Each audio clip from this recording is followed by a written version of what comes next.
one way, it's kind of a fun analogy to try to get some idea of what we're doing and trying to understand nature, is to imagine that the gods are playing some great game like chess, let's say a chess game, and you don't know the rules of the game, but you're allowed to look at the board, at least from time to time, and in a little corner perhaps. And from these observations, you try to figure out what the rules are of the game, what the rules of the pieces moving. So you might discover after a bit, for example, that when there's only one bishop around on the board, that the bishop maintains its color. Later on, you might discover the law for the bishop is it moves on a diagonal, which would explain the law that you understood before, that it maintains its color. And that would be analogous to we discover one law and then later find a deeper understanding of it.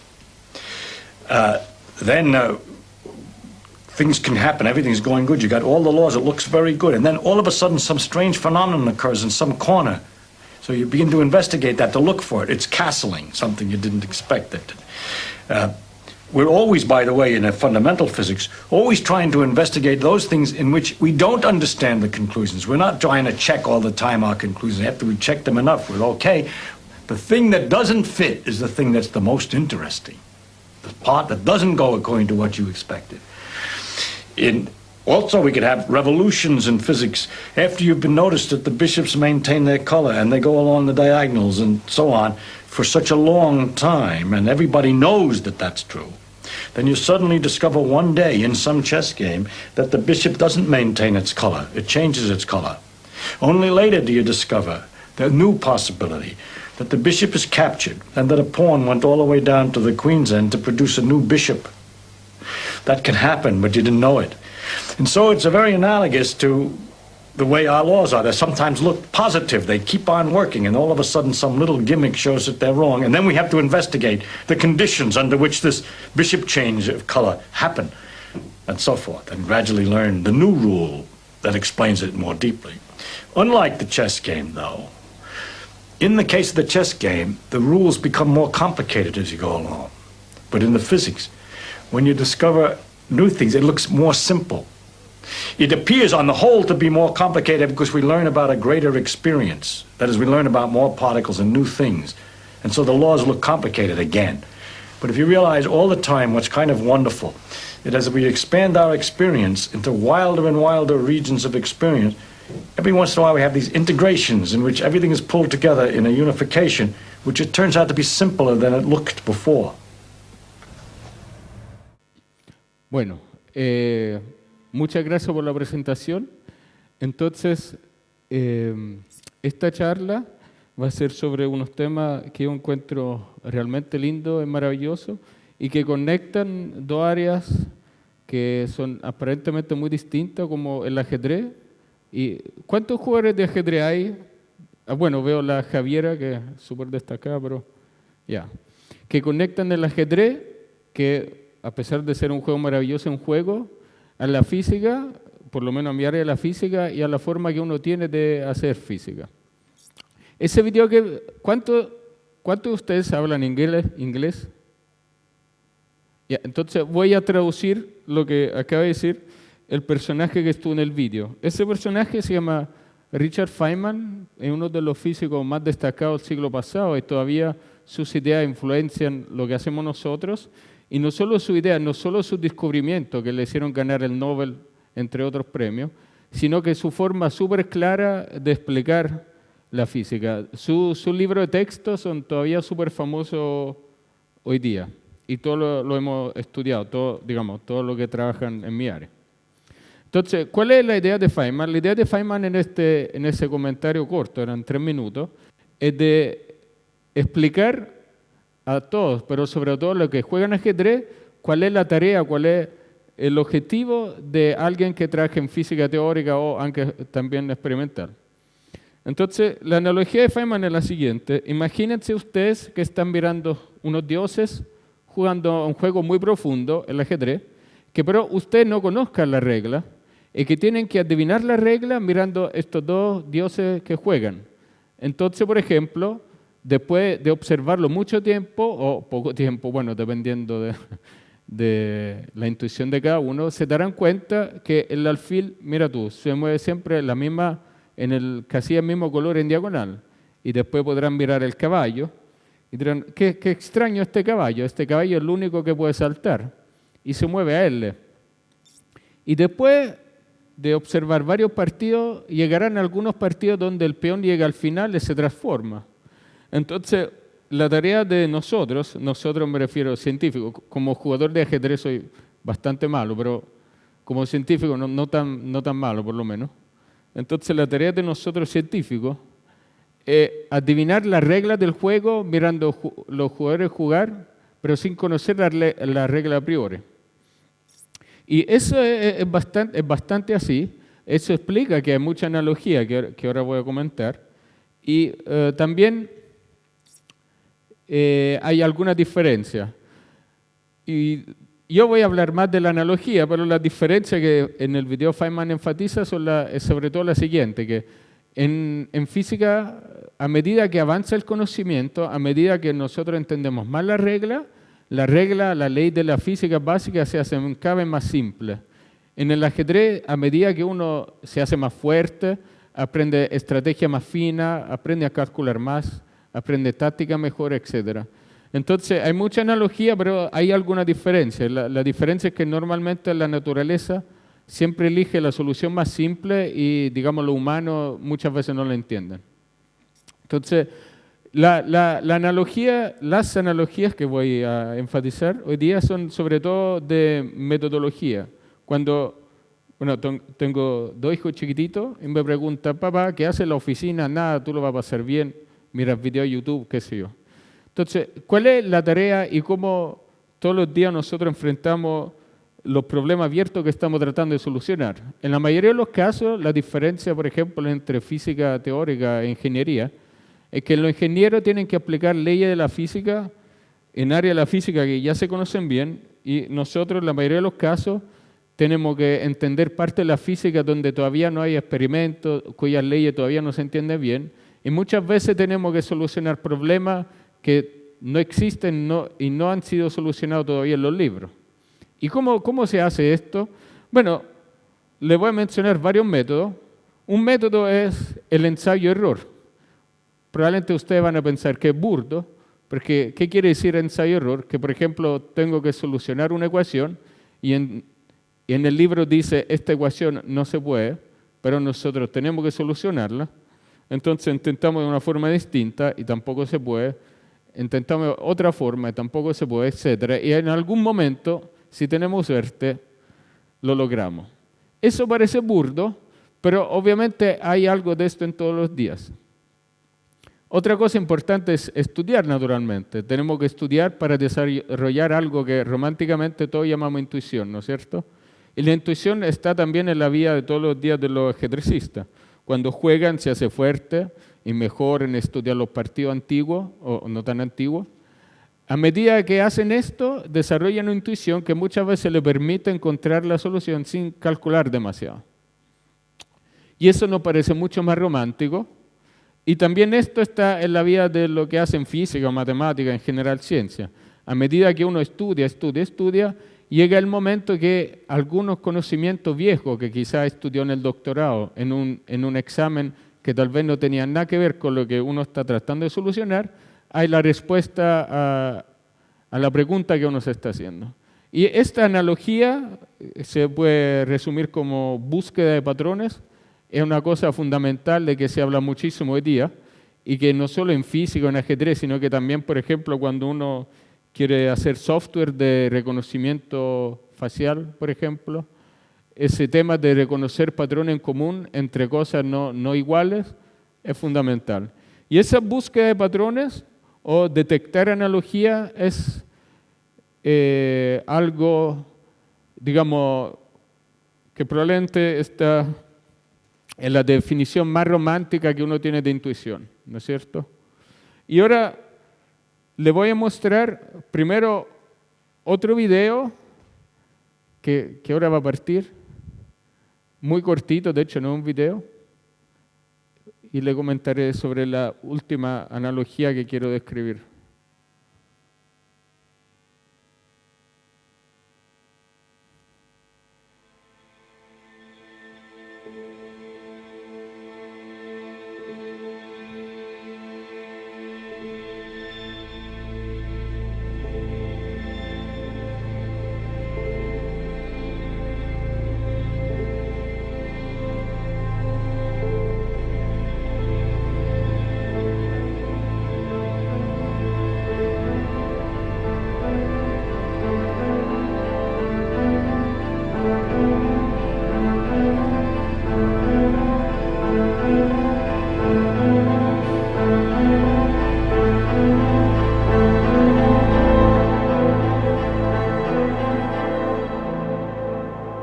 Entonces, esa foto se hizo muy famosa hace poco. Es la primera imagen, digamos, en algún sentido que voy a explicar, de un agujero negro. Que existían los agujeros negros se supo desde los primeros años que se desarrolló la relatividad general. ¿Y por qué se llaman agujeros negros? Bueno, porque es una región de gravitación tan fuerte que, digamos, si uno se acerca demasiado en el centro, que es más o menos hasta acá, ni siquiera la luz puede arrancar. Entonces, todos los agujeros negros tienen una superficie que se llama horizonte de los eventos, llamémoslo horizonte, y esa superficie que es ese círculo, que no es exactamente un círculo, porque es más bien una elipse en este caso, esa superficie es como una limitación a nuestro conocimiento, es una limitación a nuestra capacidad de recibir cualquier tipo de señal electromagnético de otro tipo desde el centro, desde el corazón del agujero negro. Entonces, el horizonte es como una limitación a nuestro conocimiento, y lo que pasa dentro, bueno, todavía no es claro y es un área de investigación. Entonces, la segunda o la tercera analogía entre la física y el ajedrez tiene que ver con una cosa que uno podría llamar efecto horizonte. Y ahora voy a describir, no tengo mucho tiempo, pero voy a describir 3 partidos de ajedrez, pero súper corto. De hecho, pido disculpas a los que no juegan tanto ajedrez ahora. Y voy a mostrar cómo el concepto de analogías y búsqueda de patrones y ensayo-error y también el efecto horizonte se manifiestan en estos 3 partidos entre jugadores muy destacados. El primer partido entre Kramnik y Sadler, para lo que he entendido, bueno, Kramnik fue un destacado campeón del mundo, Sadler uno de los mejores jugadores ingleses de los años 90, de la primera década de 2000. Y los otros 2 partidos tienen estilos muy distintos, pero van a reconocer patrones. Y los jugadores del segundo y del tercer partido se lo voy a decir al final de la charla. Voy rápido.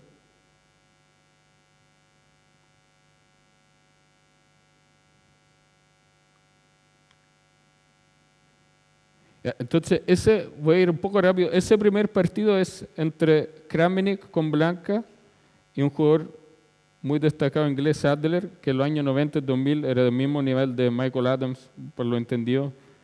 O sea, uno de los mejores del mundo seguramente, y que tenía obviamente las negras. Entonces, ese partido, aunque después terminara en tabla, como una obra maestra posicional, podríamos decir. ¿Ya? La apertura probablemente la reconoce, o sea, se llama Tarrasch Defense, la defensa Tarrasch,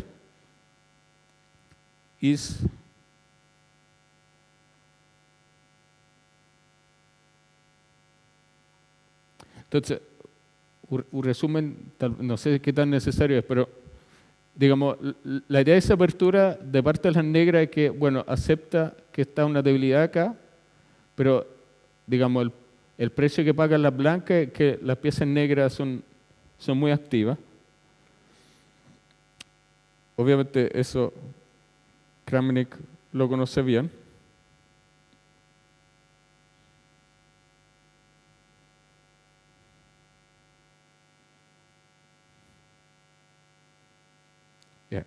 Salté un poco adelante. Entonces, si buscan en los libros de los computadores, esta es como un tabia, es una posición estándar de la defensa. Bueno, en la mayoría de los casos, las negras ponen la torre N8, el alfil en el F8 y tratan de activarse.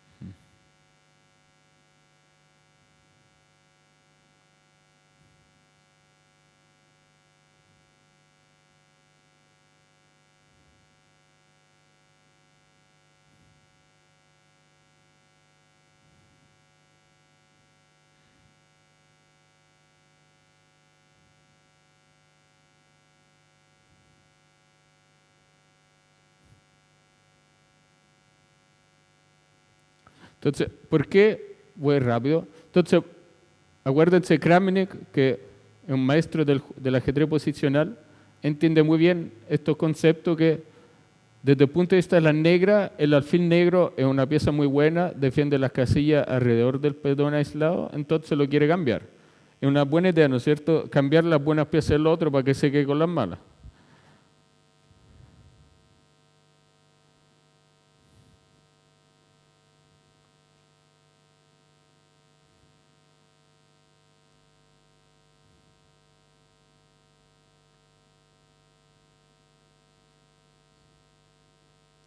Ahora, en esa posición, la blanca tiene que jugar. De nuevo Kramnik. Y uno diría, ya, entonces, ¿cuál es el punto débil de la negra? Bueno, como todos los ejercistas saben mejor de lo que es este peón en el centro.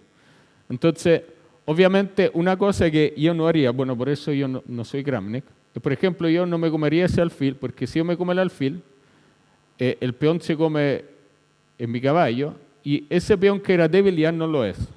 Eso sería mi argumento, lo cual explica por qué no soy tan bueno, porque lo que hizo Kramnik era justamente comerse el alfil.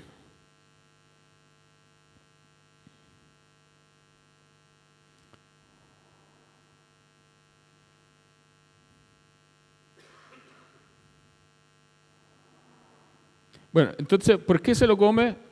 Bueno, voy a ir al final de la charla, le voy a decir de dónde tomé estos partidos tan lindos, para los que son interesados. Pero ¿por qué se lo come? Bueno, porque es verdad que ahora ese peón ya no es débil, pero primero ahora, por ejemplo, esta casilla cerca del rey ya no está protegida.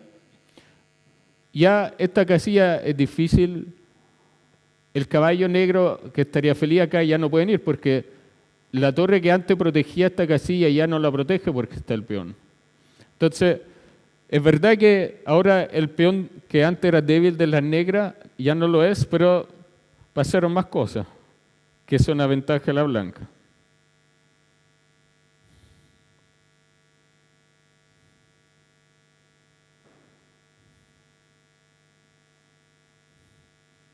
Voy a ir rápido después.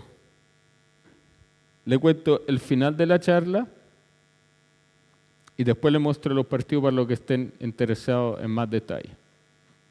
Entonces, ¿cuál era la idea de la charla y por qué empecé mostrando ese partido de Kramnik? Bueno, si mi computador no se hubiese bloqueado, estaríamos mirando esa obra maestra posicional donde él primero cambia las piezas buenas del otro, le cambia el alfil, después hace que la debilidad de las negras ya no sean debilidad, pero a cambio de esto logra arruinar en muchos sentidos la posición de la negra, que era un tremendo jugador, no estaba jugando contra un principiante. Y después básicamente reduce, arruina la posición. No gana el partido solo porque le faltó tiempo, pero un partido hasta casi el final muy lindo. Entonces, ¿qué se aprende en este partido? Se aprende lo que en los libros de ajedrez uno llama, no sé, pues, ajedrez posicional, donde una cosa importante no es cierto, no es la fuerza bruta. Seguramente en muchas de las jugadas de Kramnik no hizo cálculo muy largo. Entonces es como un estilo que uno no asocia tanto a los computadores. Seguramente lo que juegan más seriamente, no sé, como la Javiera, que quizá puede confirmar, o todos los destacados jugadores presentes, cuando evalúan posiciones, cuando se entrenan, le preguntan, no sé, a Stockfish o a Fritz una posición. ¿Y cómo Fritz responde a la pregunta, no sé, de Javiera, por ejemplo? ¿Esa posición será buena o no será buena? Bueno, Fritz trabaja con fuerza bruta, que es un poco lo opuesto de lo que estaba haciendo Kramnik en el partido que lamentablemente no voy a poder mostrar, no sé por qué.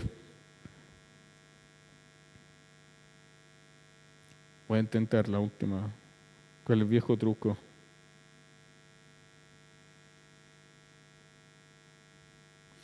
Bueno, ¿qué hace Fritz, por ejemplo? Él calcula, dada una posición, calcula brute force, como se dice en inglés, calcula las opciones en todas las ramas y da una evaluación en cada una de las ramas Y la evaluación es precisamente materialista. ¿Qué quiere decir? Que, por ejemplo, si es la opción 25, después de 30 jugadas, Fritz tiene más piezas que el otro, por ejemplo, tiene 2 peones y el otro solo tiene 1, entonces él elige esta rama.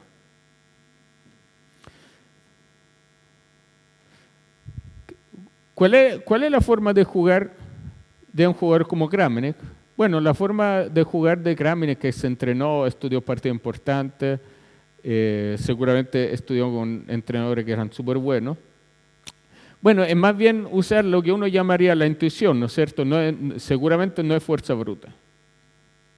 Y ahora sabemos que, por ejemplo, si Kramnik jugara contra Fritz, o incluso quizás si Kramnik jugara contra mi celular, probablemente mi celular le gana.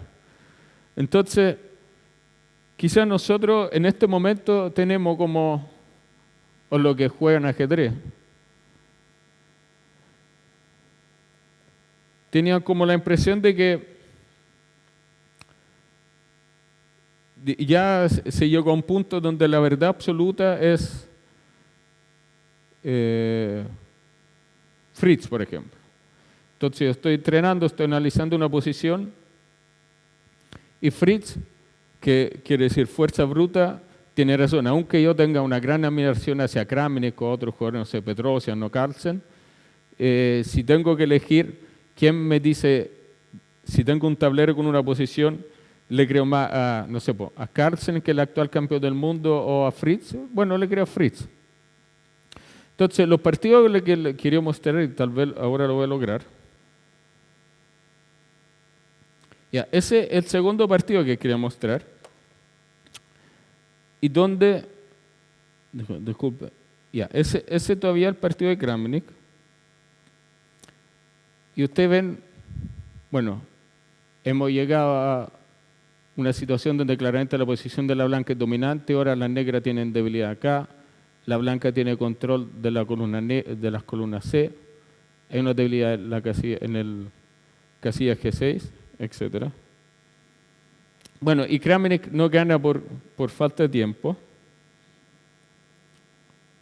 pero el partido estaba ganado. Entonces, ahora miramos un partido parecido a eso.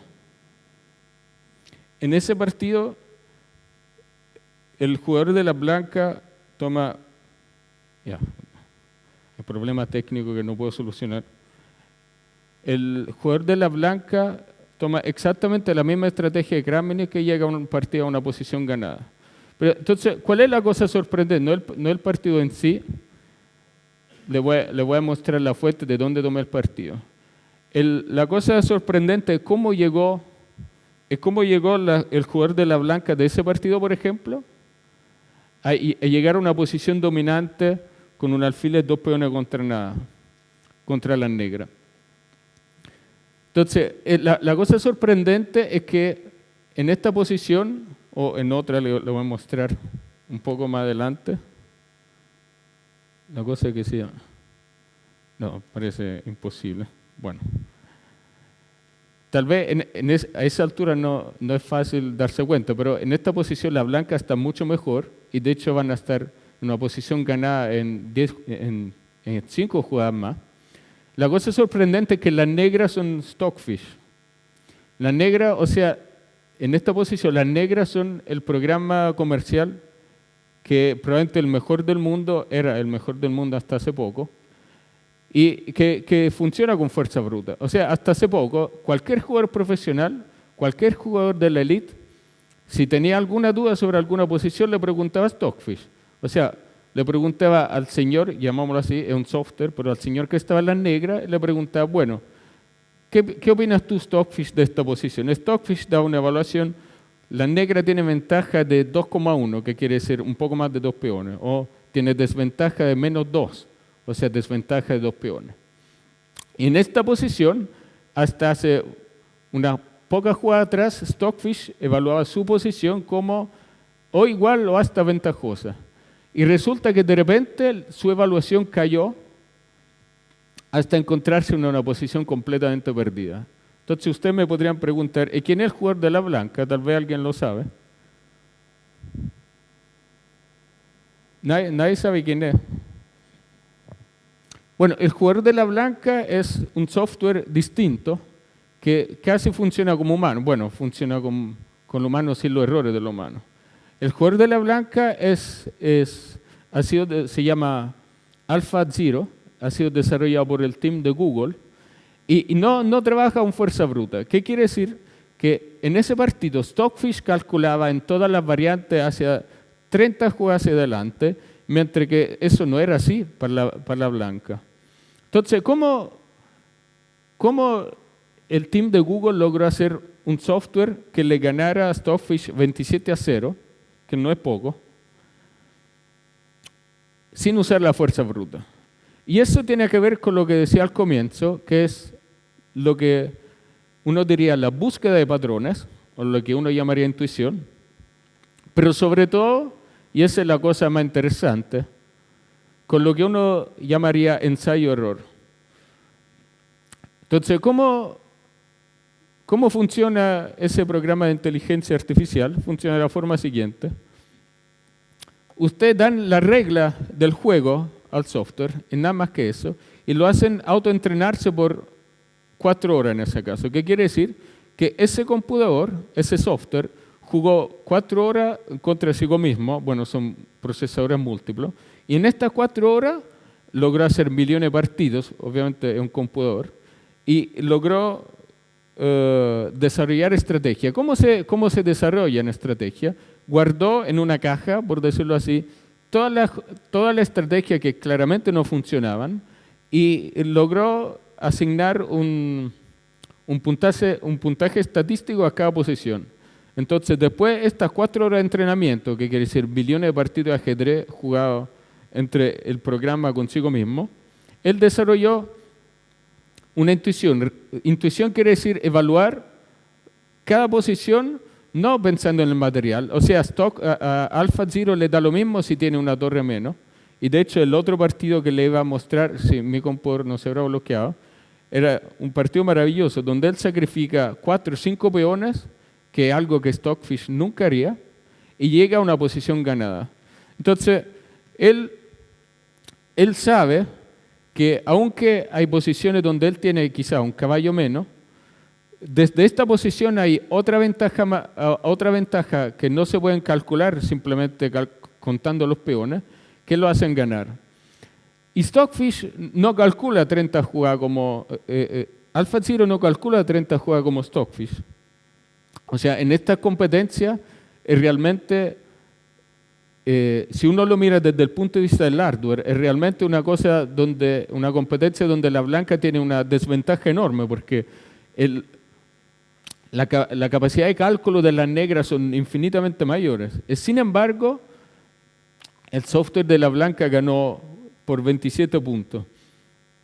Y en algún sentido, por eso yo le quería mostrar los partidos, es muy lindo ver los partidos de AlphaZero, porque uno reconoce algo que es como la intuición humana. Por ejemplo, cuando yo empecé a jugar ajedrez, me gusta mucho Tal, todo lo que juegan seguramente lo escucharon, que sacrificaba todo por atacar. Obviamente, si uno analiza ahora los partidos de Tal con un computador, se da cuenta que muchos de los cálculos que él hacía estaban mal. Sin embargo, ese espíritu combativo era muy lindo. Ver los partidos de AlphaZero es un poco como ver Tal, pero sin ninguno de los errores de Tal. Pero al mismo tiempo, simplemente autoentrenándose, él logró desarrollar también un entendimiento posicional que le hizo copiar exactamente el mismo plan de Kramnik. Y eso es interesante porque en la memoria de AlphaZero no hay ningún partido. No es como Stockfish, que tiene una biblioteca de apertura gigantesca. AlphaZero no tuvo absolutamente nada de apertura. Simplemente se autoentrenó. Entonces, ahí logra ver que a pesar de los desarrollos de los softwares de fuerza bruta, la intuición humana todavía tiene valor. La cosa que probablemente es sorprendente es que hemos logrado traducir, algunas personas se asustan un poco, pero hemos logrado traducir lo que es la intuición para nosotros en una máquina. Si ustedes miran los partidos, realmente se darán cuenta que lo que hace AlphaZero nunca lo haría Stockfish. Por ejemplo, hay el partido el segundo partido que estaba acá, pero ya no me responde. Es un partido donde la evaluación de Stockfish, por casi todo el partido hasta el final, Stockfish se asigna una ventaja decisiva como de 3 peones, y para todo el partido Alpha Zero se asigna una ventaja decisiva a él mismo, a la blanca, como del 80%, y de repente uno puede mirar la evaluación de Stockfish, sube, y llega un momento donde baja, de repente se da cuenta que en realidad está perdido. Y eso se conecta a la analogía que había hablado al principio del efecto horizonte. ¿Qué quiere decir esto? Que Stockfish tiene un horizonte de 30 o 35 jugadas, pero el Stockfish no puede llegar más allá de 30 o 35 jugadas dependiendo del hardware, porque calcula con fuerza bruta. Pero el autoentrenamiento, aunque parezca burdo, pero el ensayo-error que hizo AlphaZero por 4 horas fue suficiente a entregarle una intuición estratégica que va mucho más allá de la 35 jugadas de Stockfish. Entonces, en ese partido,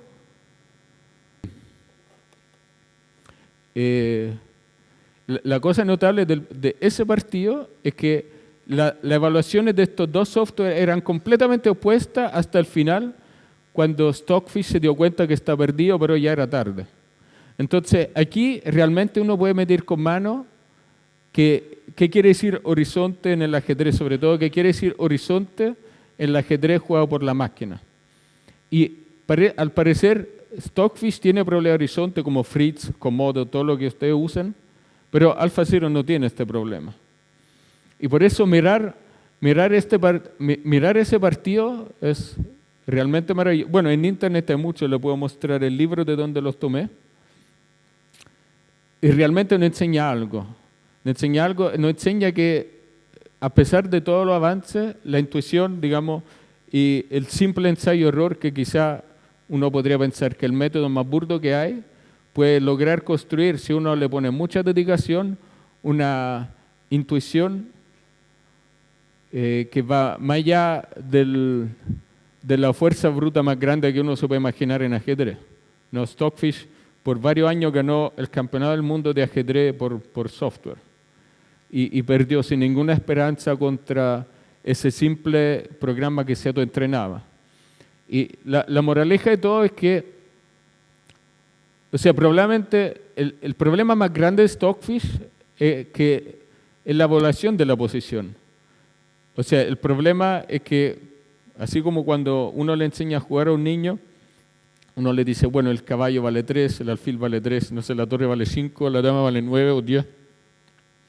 Bueno, esas evaluaciones para AlphaZero no tienen ningún sentido, porque él evalúa el valor de cada pieza dependiendo de cada posición, sin pensar que el caballo vale 3, el alfil vale 3, etc. Y gracias a esto, que AlphaZero ganó 27-0, sin contar las tablas, contra lo que se pensaba ser el software mejor del mundo.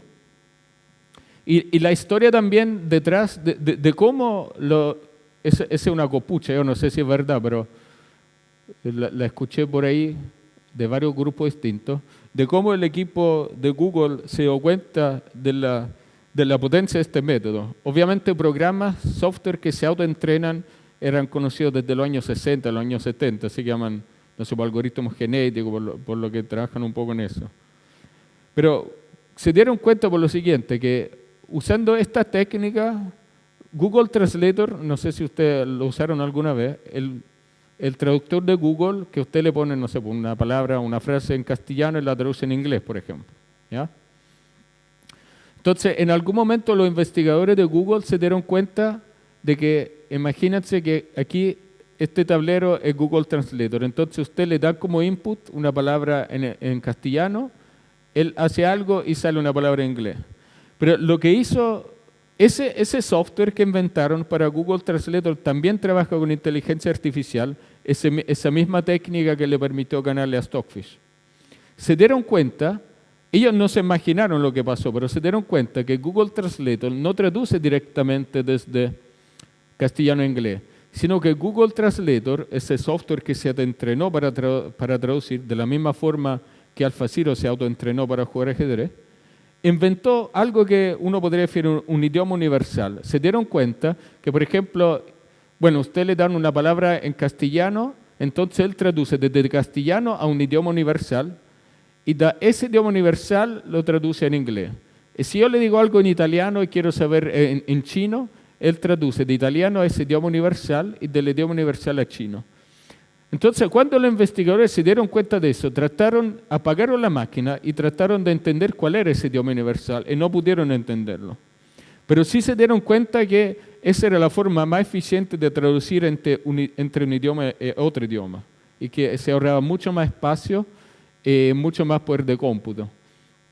Y después de este descubrimiento, que fue un poco casual, empezaron a aplicar esta técnica, por ejemplo, al Go. Seguramente escucharon hace un par de años que el AlphaGo logró ganarle al campeón del mundo de Go, cosa que para todos era muy lejos en el tiempo.